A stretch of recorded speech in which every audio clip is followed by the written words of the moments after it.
Hello all, welcome to अकेडजा।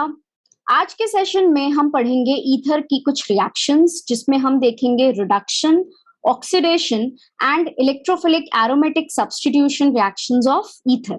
So let's begin with the reduction of ether, which is also called as cleavage by hydrogenation. तो यहाँ पर हम palladium catalysed hydrogenation करवा रहे हैं आपका ईथर का. तो आप यहाँ पे देखो, this is your benzyl group जिसके साथ ऑक्सीजन कनेक्टेड है एंड अल्काइल ग्रुप के साथ कनेक्टेड है. Hydrogen in presence of palladium, जब हम इसका हाइड्रोजनेशन करा रहे हैं तो यहाँ पे एक्चुअली ईथर का तो क्लीवेज होगा. I mean if you look at this, तो यहाँ पे कार्बन ऑक्सीजन बॉन्ड क्लीव करेगा सच दैट यहाँ पे हाइड्रोजनेशन होगा. दैट मीन्स एडिशन होगा हाइड्रोजन का. तो बॉन्ड कुछ इस तरह से क्लीव हुआ कि एक हाइड्रोजन जो है आपका यहाँ ऐड हुआ और एक हाइड्रोजन जो है आपका यहाँ ऐड हुआ. सो आपको जो प्रोडक्ट मिल रहा है फाइनली, आप देखो ये क्या हो गया. This gets converted into toluene and this gets converted into alcohol.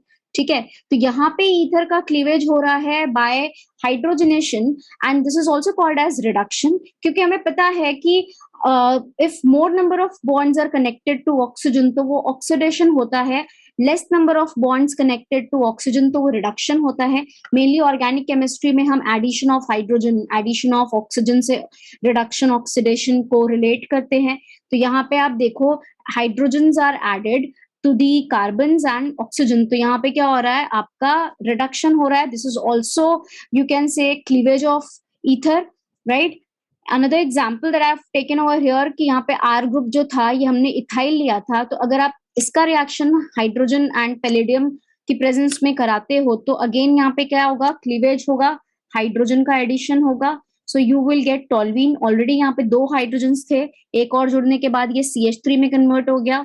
So this is your toluene and this gets converted to your alcohol. ठीक है, और ये कौन सा अल्कोहल है, ये आपका है ethyl alcohol. So this is the reduction of ether, which you can even call it as cleavage by hydrogenation.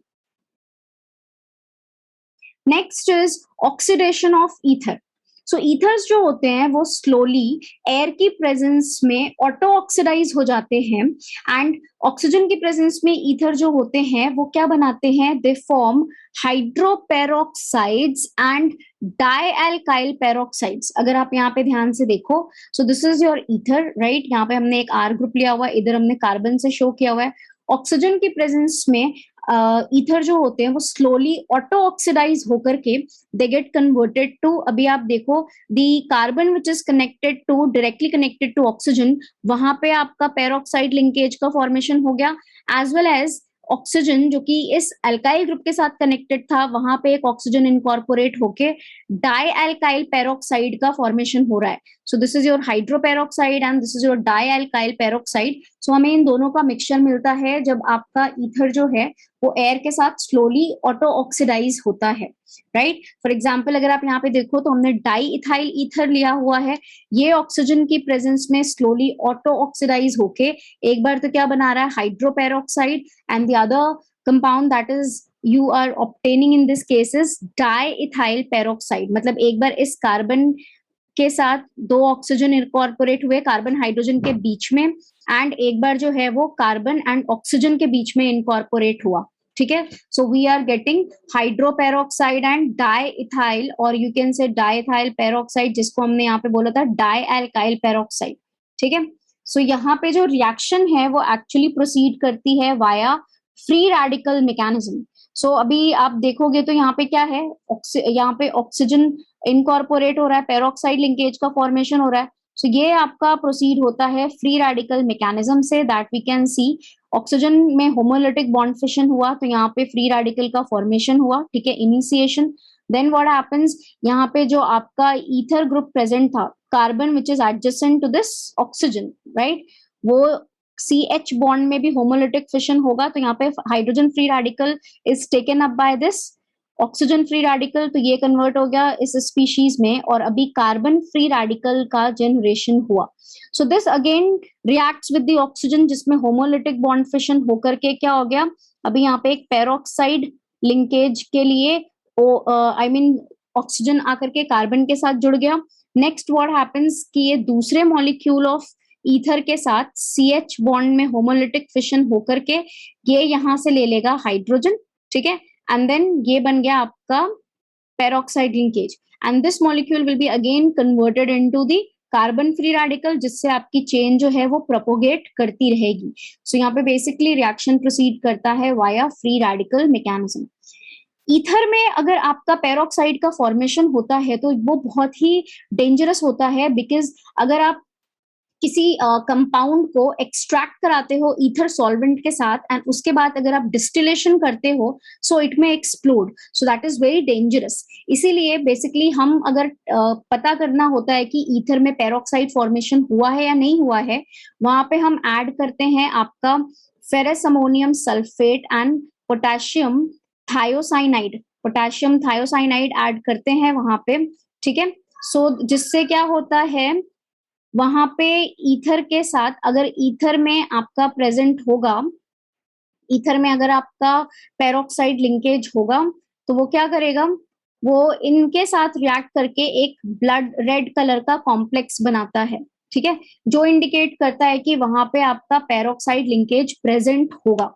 सो अगर आपको ये पता चल गया कि ईथर में पेरोक्साइड लिंकेज है तो इसीलिए हम क्या करते हैं, वहां पे उस चीज को रिमूव करने के लिए हम ईथर को डिस्टिल करते हैं विद कॉन्सेंट्रेटेड सल्फ्यूरिक एसिड, या उसको रिएक्ट कराते हैं फेरस सॉल्ट्स के साथ, सो दैट पेरोक्साइड बॉन्ड जो है वो वहां से रिमूव हो जाए and then it becomes less prone for the explosion. Now we will see electrophilic aromatic substitution reactions of ether. तो यहाँ पे आप देखो हमने अराइल और अल्काइल ईथर लिया हुआ है, ठीक है। सो यहाँ पे आप देखो जो प्रेजेंस होता है एल्कोक्सी ग्रुप का एरोमेटिक ईथर में, it activates the aromatic ring towards electrophilic substitution reaction in the same way as in phenol. Phenol में जिस तरह से प्लस एम की वजह से रिंग एक्टिवेट होती थी towards the electrophilic substitution reaction, उसी तरह से अगर आप यहाँ पे देखो अल्काइल अराइल ईथर में प्लस एम की वजह से the lone pair present on the oxygen, ये प्लस एम शो कर रहा है, जिसकी वजह से रिंग में क्या आ रहा है, ऑर्थो एंड पैरा पोजिशन पे नेगेटिव चार्ज आ रहा है, तो ये इसको एक्टिवेट करता है towards the attack of your electrophile. Now let's discuss some of the electrophilic aromatic substitution reactions in anisole. तो यहाँ पे देखो इसका जो कॉमन नेम होता है ये क्या होता है, this is called as anisole, है ना, दिस इज योर methoxybenzene या anisole भी बोलते हैं इसको। सबसे पहले इस पे अगर हम हैलोजिनेशन करवाते हैं तो यहाँ पे हम ब्रोमिनेशन करवा रहे हैं in presence of acetic acid, ठीक है।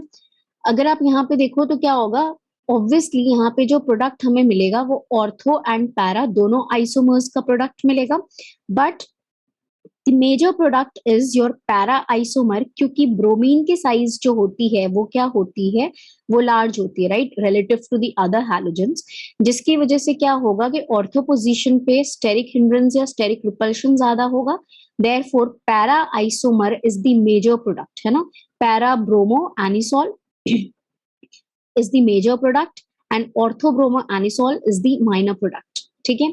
Now if we see nitration in case of anisole, nitration करने के लिए हम क्या करते हैं, हम यहाँ पे concentrated nitric acid, concentrated sulphuric acid हमने लिया हुआ है, जिसे हम क्या बोलते हैं, इसको बोलते हैं मिक्स्ड एसिड, ठीक है, it is called as mixed acid और nitrating mixture.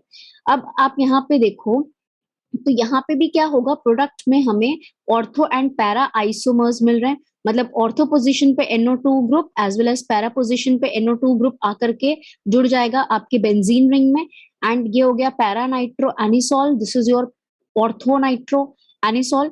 And I am not going in detail with the mechanism, क्योंकि ऑलरेडी ये सब चीजें हमने आपके एरोमेटिक हाइड्रोकार्बन्स में ये सारी रिएक्शंस पढ़ रखी है, ठीक है। तो para nitro and ortho nitro isomers में आपका जो मेजर प्रोडक्ट है that is your nitro, same reason, because यहाँ पे क्या होगा, यहाँ पे आपका स्टेरिक रिपल्शन कम है एंड ऑर्थो आइसोमर में स्टेरिक रिपल्शन ज्यादा है। Next electrophilic aromatic substitution reaction that we are going to see is Friedel Crafts alkylation. तो एनिसोल का रिएक्शन जब आप अल्काइल हलाइड के साथ कराते हो in presence of anhydrous AlCl3, तो यहाँ पे क्या होगा, जो आपका इलेक्ट्रोफाइल होगा that is your R plus, right? So that electrophile will be attacking on the ortho as well as para position. तो आपको यहाँ पे जो प्रोडक्ट मिलेगा वो ऑर्थो एंड पैरा आइसोमर मिलेगा. आपने अल्काइल हैलाइड लेट्स सपोज अगर यहाँ पे मिथाइल लिया होता तो ऑर्थो पोजीशन पे मिथाइल आएगा एंड पैरा पोजीशन पे मिथाइल आएगा, and the major product is your the para isomer due to less steric crowding. Next, electrophilic aromatic substitution reaction of ether or anisole that we are going to discuss is Friedel-Crafts acylation. यहाँ पे हमने क्या किया है, यहाँ पे हमने लिया हुआ है आपका असाइल क्लोराइड, ठीक है, in presence of anhydrous AlCl3. तो यहाँ पे जो आपका इलेक्ट्रोफाइल होगा दैट इज CH3CO+, ठीक है, and that will be attacking at ortho as well as para position. ठीक है, यहाँ पे असाइल ग्रुप आपका आकर के जुड़ गया COCH3 ग्रुप, ठीक है, ऑर्थो एंड पैरा पोजिशन पे. So this is your ortho position, this is your para position, and obviously जो मेजर प्रोडक्ट होगा that is your para isomer due to less steric crowding. So these are some of the electrophilic aromatic substitution reactions of anisole जो कि highly activated होती है for the attack of electrophile due to plus M effect.